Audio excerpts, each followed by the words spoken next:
back for more art recon work.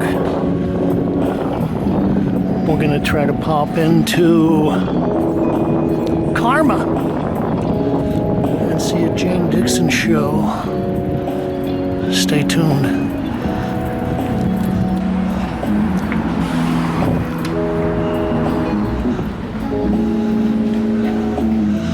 Okay, so the title of the show is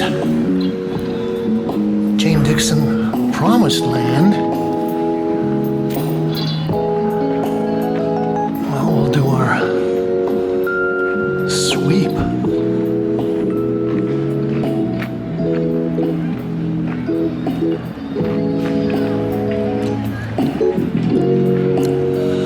Oh, we got some very good ones here.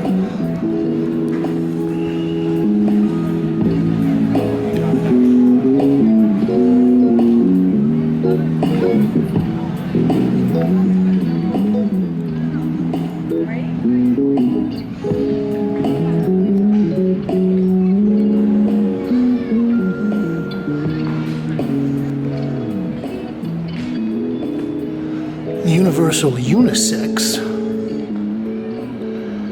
So I'll stick on linen, 54 by 72.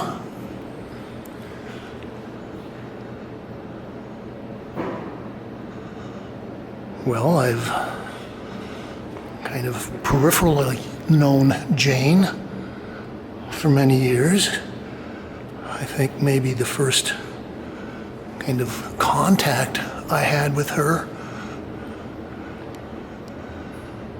and her husband, Charles Ahern, was at the Times Square show. I think she was involved in organizing that. And, well, she'd been in the art scene with somebody, even when an art scene as big as New York, you sort of bounce off each other over the decades. I was in some other shows with her. One of them was at Galapagos, curated by Fred Valentine back in the late 90s. Okay, I'm seeing a kind of a theme here with the show. A lot of these have signage or text in the titles, which makes it easy for me. I can read this. So this is titled Sizzlin' Chicken. Acrylic on felt, 2023, 60 by 70. It's about 5 by 6. So we kind of try to keep up with Jane and what she's doing. She was also included in the last Whitney Biennial. And, well, I think Jane's work has been interesting for a long time. But I think it also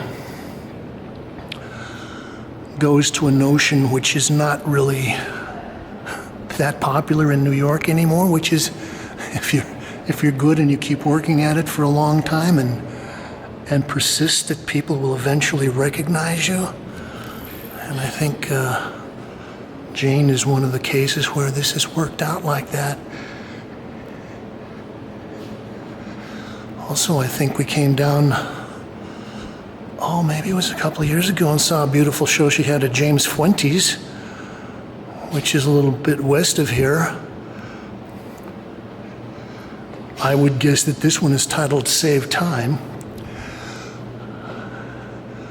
Well, I like to talk to Jane, you got these old timers getting together.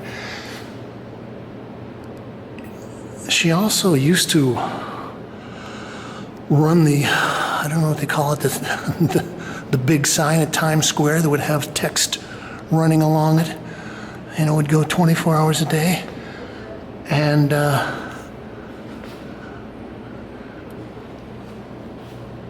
when they did have the Times Square show, it was only maybe a couple of blocks away from there at an old massage parlor.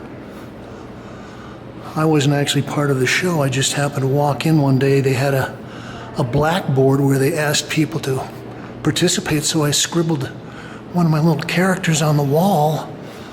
And, well, the great thing was, I think it was somebody from Art in America came in like a half an hour later and took photographs, and that ended up being my first exposure to big-time art publications. I'm going to guess this one is a bargain. Oh, what do you know? I'm right. This is 61 by 122. So that's about 5 by 10 feet.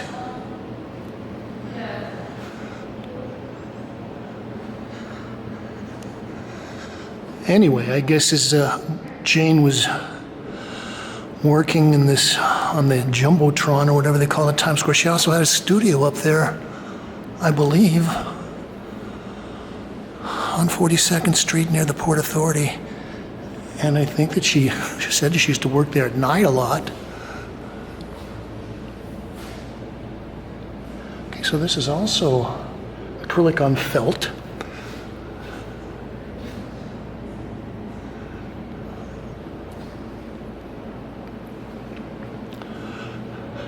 And I think she would maybe take photographs of things that were going on in Times Square late at night.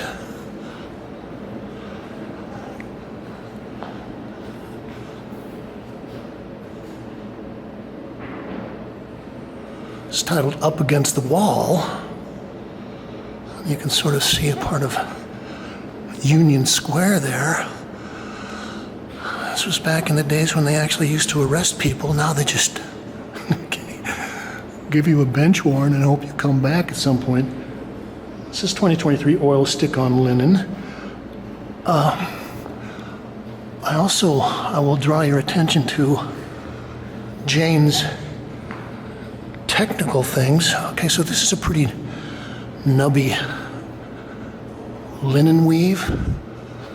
So she gets a certain kind of a texture in there, and then she kind of slides the oil stick across the top, and it gives her a nice kind of a stippled effect. And I know that over the years she's experimented with some other things.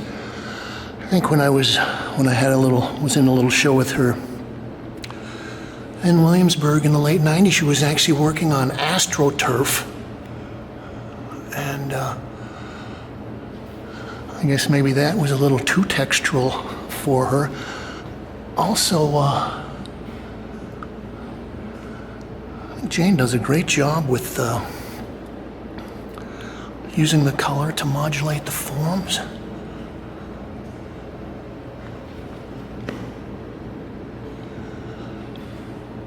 And it's like coming up and looking at a Seurat painting up close and seeing all the dots, and then the image fades away, and then as you slide back, the image kind of comes into focus. I'm trying to read what this jacket says. Pen or something, I don't know.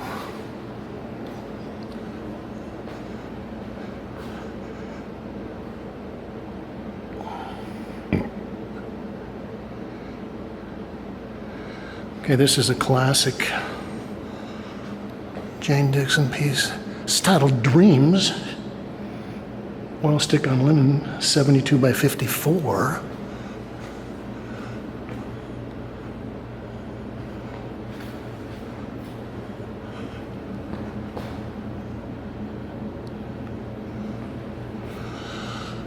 You know, there's a kind of a relationship between the way that Jane works and what was known.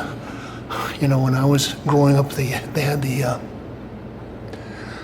Mexican velvet paintings, and you had these people that would use these dark blue or black background of velvet that would really absorb the light, and then any kind of paint on top of that would really pop. I think Jane's got a great sense of composition. You know, all of these kind of tell stories. It's all basically dealing with life in the city. And, okay, this is very subtle, but if you look the way that the light's coming off these headlights goes, it's kind of reflected, so it looks like This is some maybe after a evening storm, which I'm hoping we don't run into today.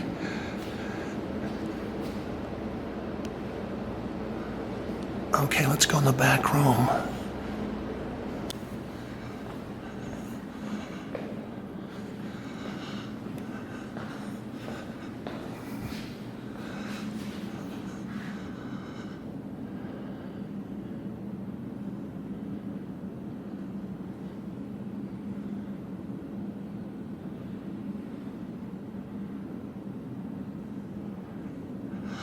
I'm just going to call this Promised Land, all cash. Well, okay, so one of the interesting things about the text is that in a certain way these are kind of like poetic. And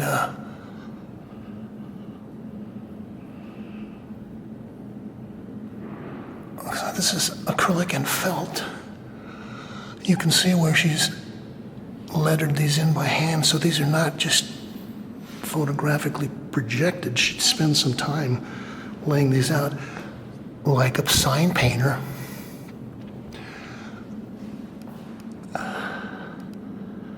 Okay, so this one gives you the sense that it's sort of pasted on a window because it's got another like three-dimensional building in the background.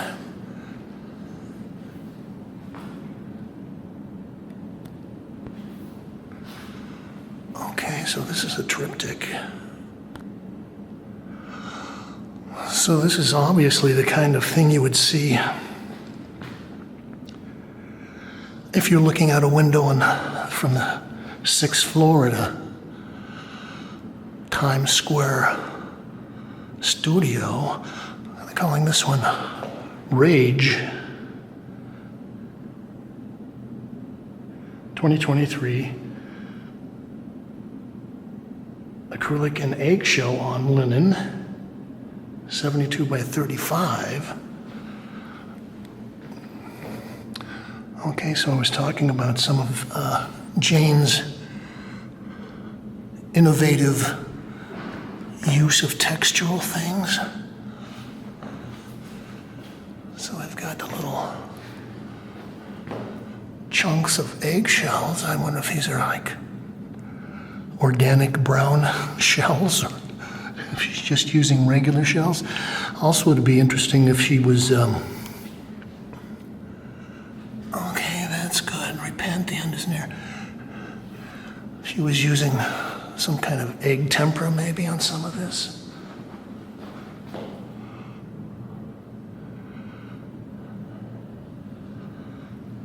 Always three great.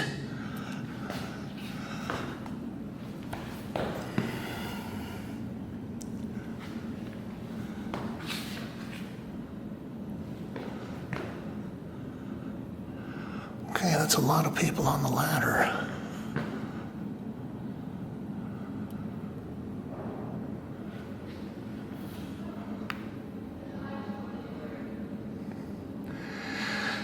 And I guess it was probably about, 30 years ago that they kind of Disneyfied Times Square. So all of the prostitutes, drug dealers, gamblers, porn shops closed down.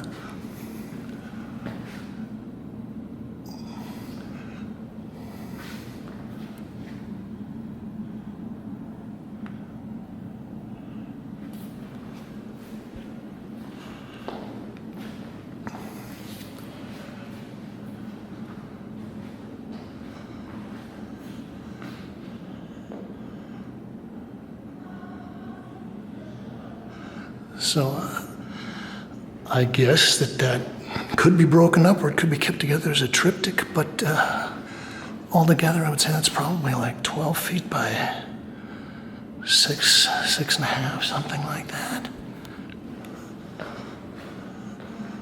This is a smaller piece.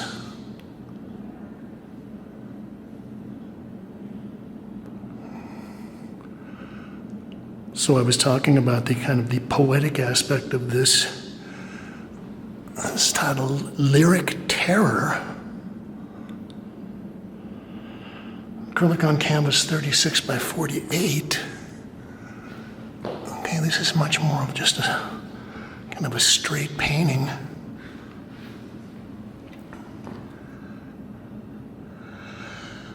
I think Jane did a wonderful show out at Valentine and Bushwick, and as I remember, it was all about the gamblers in Las Vegas. So you had a lot of slot machines and people sitting at crap tables and roulette tables in the glow of the neon.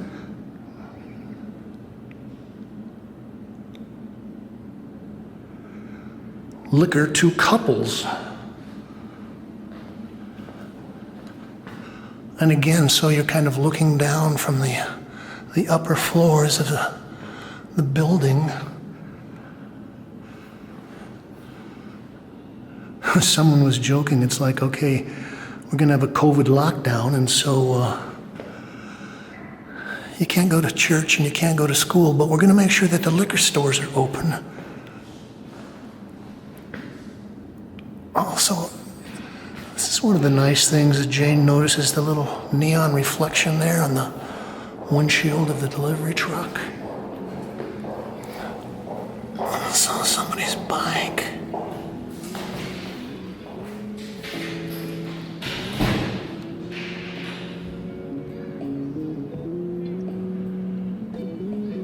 This is 72 by 36, so 6 by 3 feet. Okay, let's run down the block.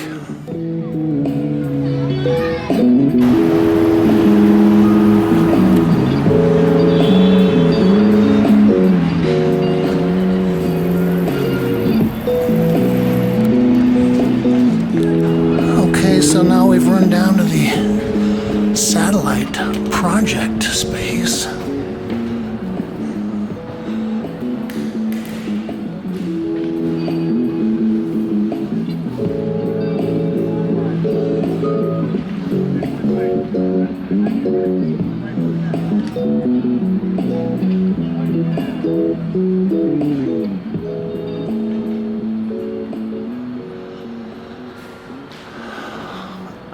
Everyday liquor and wine.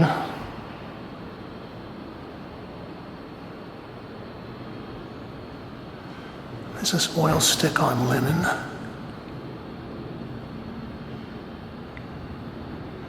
.38 by 54 inches. This is 2023. I think Jane has been very busy this year.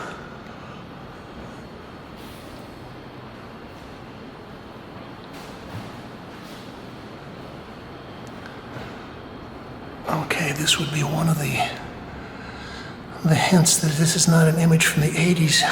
People didn't have cell phones in 1982.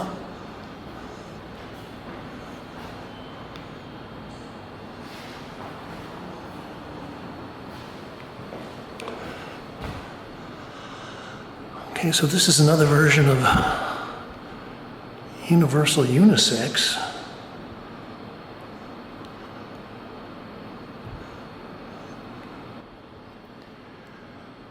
.2021 oil stick on linen, 38 by 50. Well, I was gonna say it was 3 by 4 feet, but I would have been off by a couple of inches.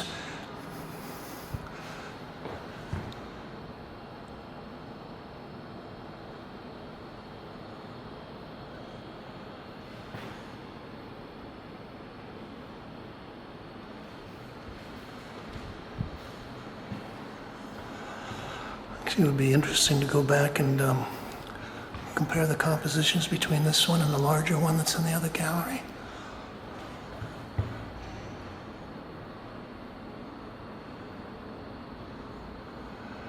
Also nice the way that Jane is able to get this illusion of illumination using the buildup of the pigments.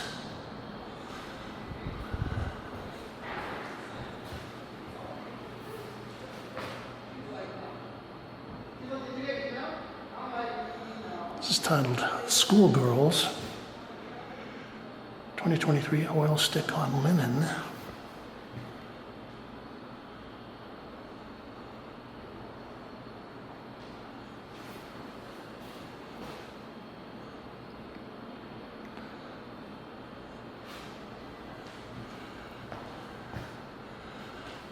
Like I said, Jane is able to tell a lot of potential stories with very limited means. Be a lot of drama happening there.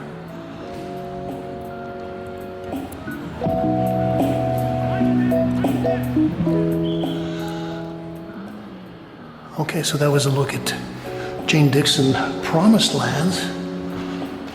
Here at Karma, we're gonna roll on.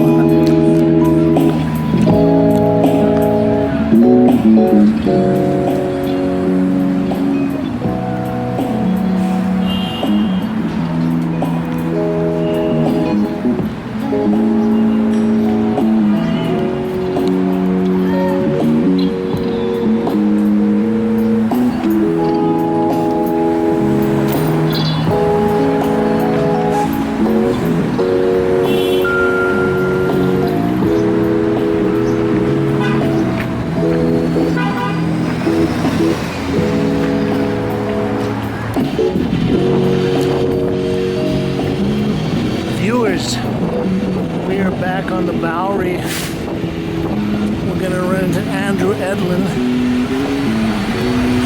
and we're going to take a look at a Paulina Peavy show titled Astrocultural Messenger.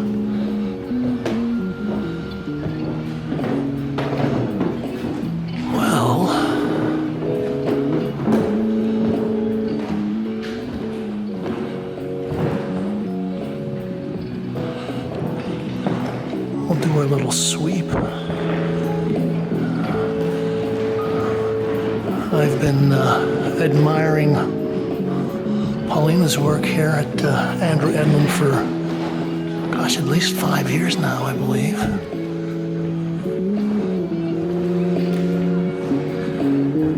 Oh, I think we got some new stuff.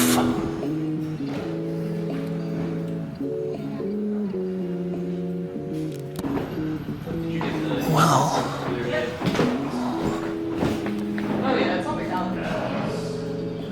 okay, this is untitled 1930s, 60s, and 80s.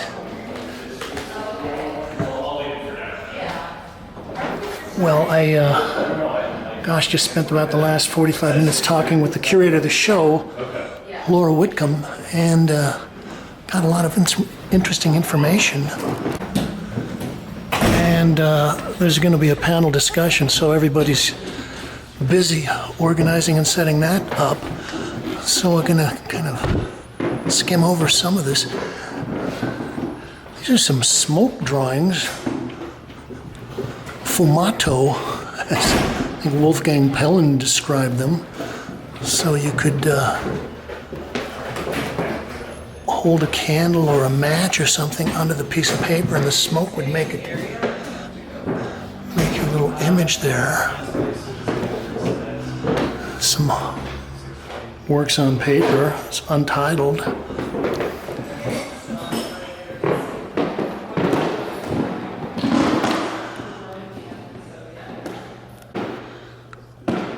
Okay, so all the works on paper are basically untitled. This is 1984.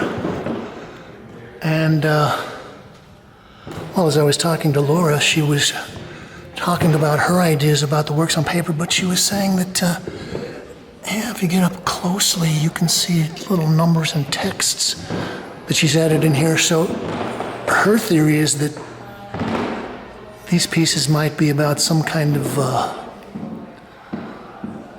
cosmic locations or something, some kind of extraterrestrial positioning devices. This is ink polymer film on paper, 20 by 30 inches.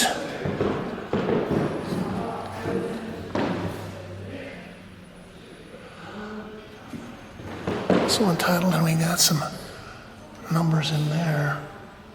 Okay, this is ink letraset, polymer film on paper.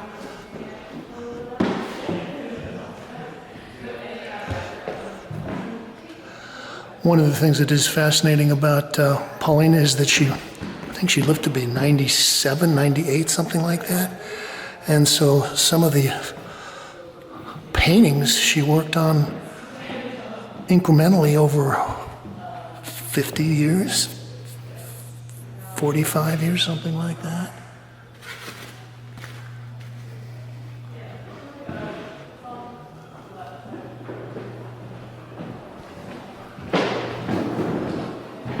Okay, here's a major piece. I think we might have seen this one before.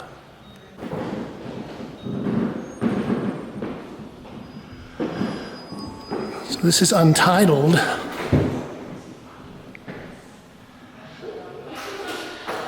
(1937 to 1939), oil on panel, 72 by 48. I was just talking to Laura, and she said that this piece has been restored.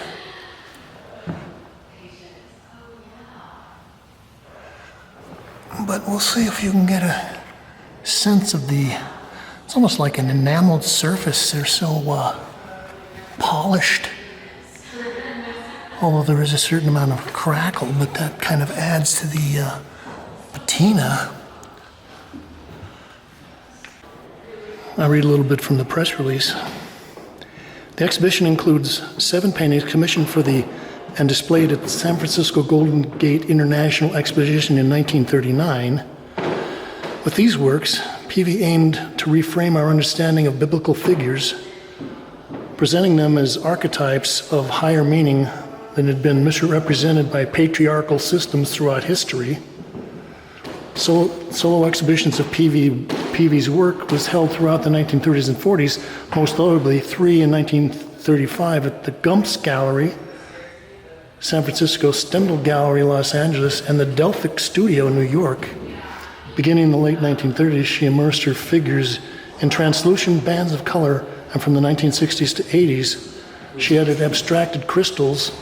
Obliterating notion of time, she continues to rework and transform canvases over 6 decades.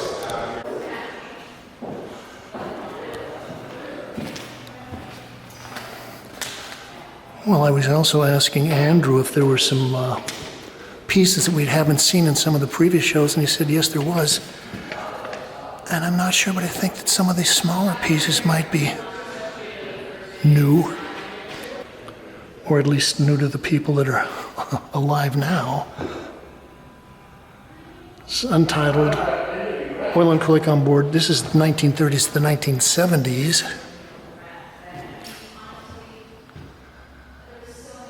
1930s and 1970s, untitled also.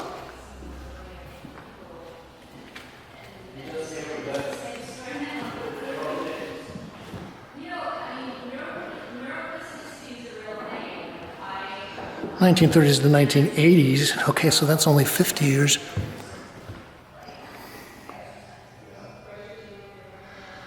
Oil and acrylic on board, 36 by 24. So I was talking with Laura. She was also talking about some of Paulina's theories about some kind of master astral race, some kind of mixed, advanced, kind of super human people. Okay, we've got some ephemera here. We got some books. Okay, Isis Unveiled, and that's signed by Madame Blavatsky herself.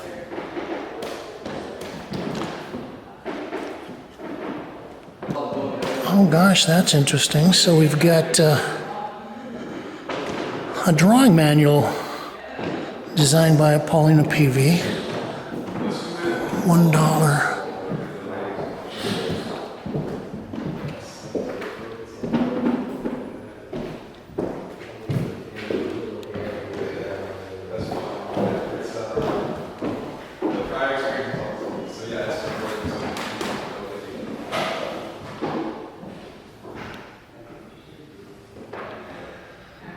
some interesting ephemera.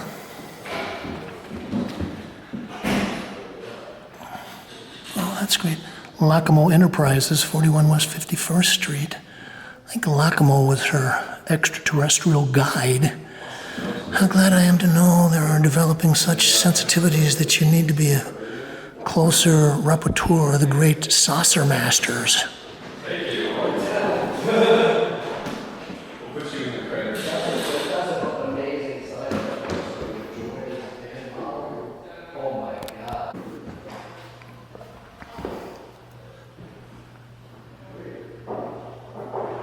Untitled, circa 1930s to 1980s.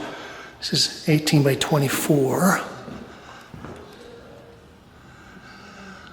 Also, she was saying that Paulina's day job was an art teacher, and that, well, she worked up in Harlem, probably worked with a lot of students up there, and I guess part of her theory was that these extraterrestrial beings were kind of a mix of all the races and sexes and everything, and that somehow by trying to distinguish and divide humanity, maybe the bad patriarchal forces had kind of kept humanity down. I'm also looking at this and thinking that there might be some kind of spray paint, maybe, something.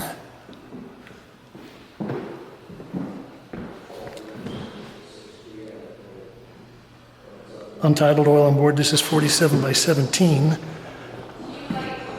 It's the 1930s. Also, Paulina likes to put the hands and feet and things in there.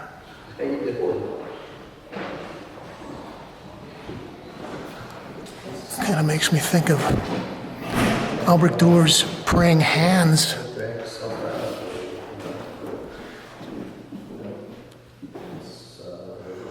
This is a phantasma.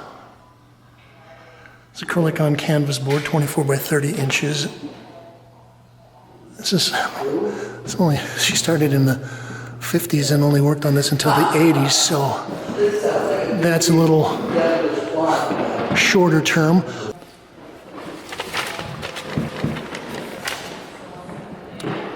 Okay, so here are some of the pages from the book.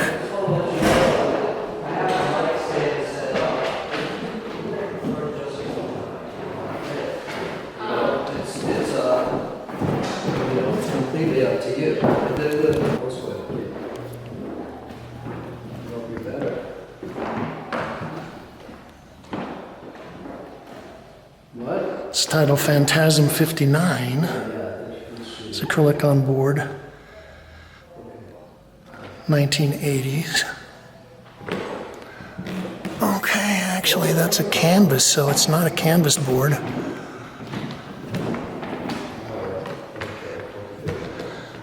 I was going to say it's interesting to see the way that Paulina moved from her very intensely worked and glazed enamel surface-like pieces to this, which is much drier and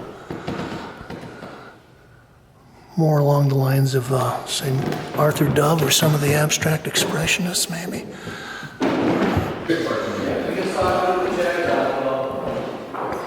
As I said, they're getting set up for a panel discussion here.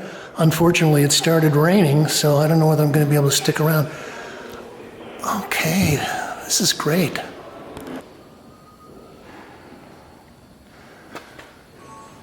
Okay, so this is untitled 1937 and 1970s, oil and acrylic on board. But I'm looking at this and I'm saying, geez, there's some text in there, so color to the Lord.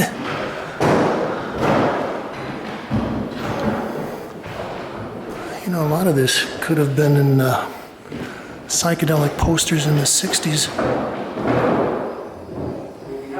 This is untitled, 14 by 12. Also more, what does it say? Code into something, or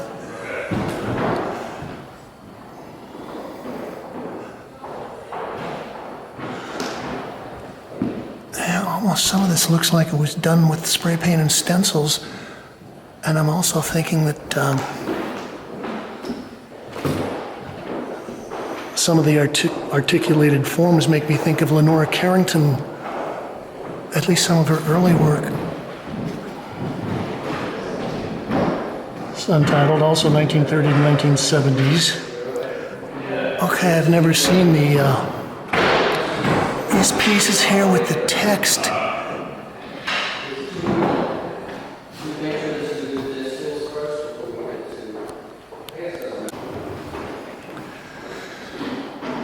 And I guess that Pauline would also wear masks and design masks that she would put on when she was channeling her space alien guide.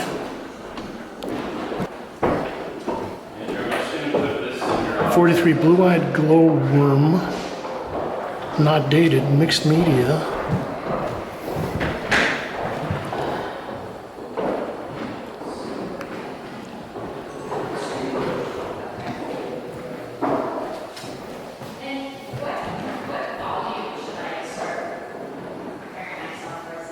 Titled Orient.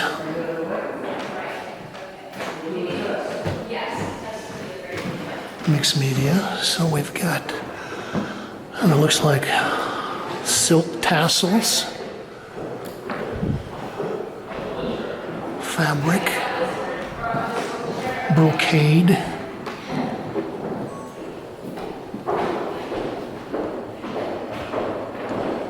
This is 26 by 11.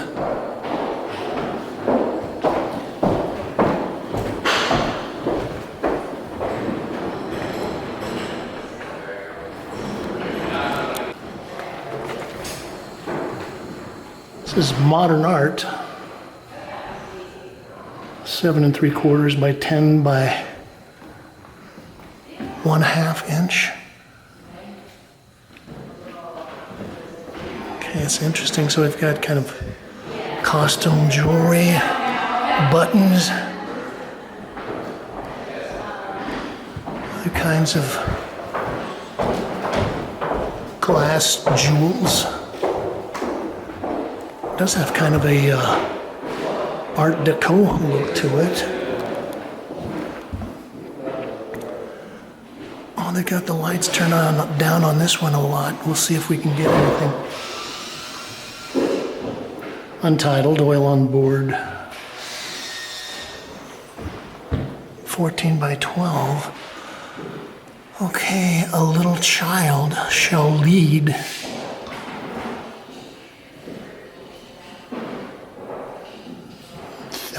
These.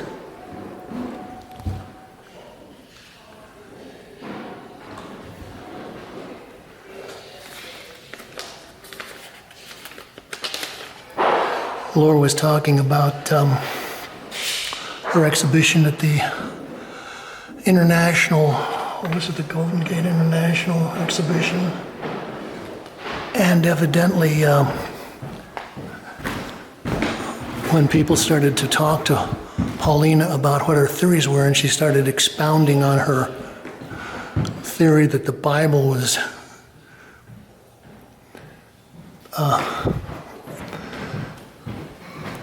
baloney, paternal baloney, she started to get some pushback, and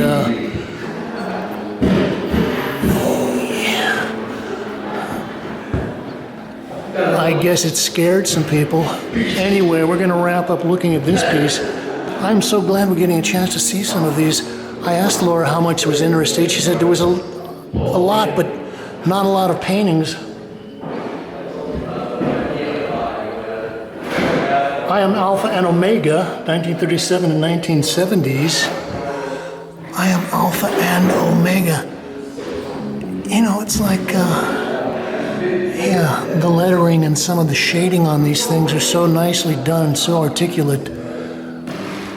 I'm sure that Paulina could have been a very successful illustrator. So we got our little face in there. And then we've got a video.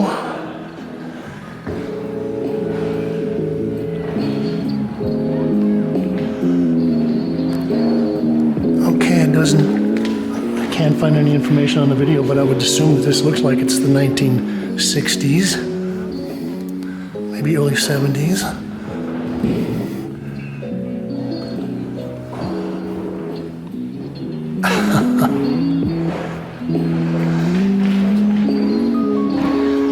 So this has been James Kalm reporting on Paulina Peavy, Astrocultural Messenger, here at the Andrew Edlin Gallery. You can like this, share, link it up to all your social media sites. You can talk about it at your next opening. You can leave your thoughts, ideas, comments, criticisms, reviews, and suggestions. And you can subscribe as long as you say, "Thank you, Kate."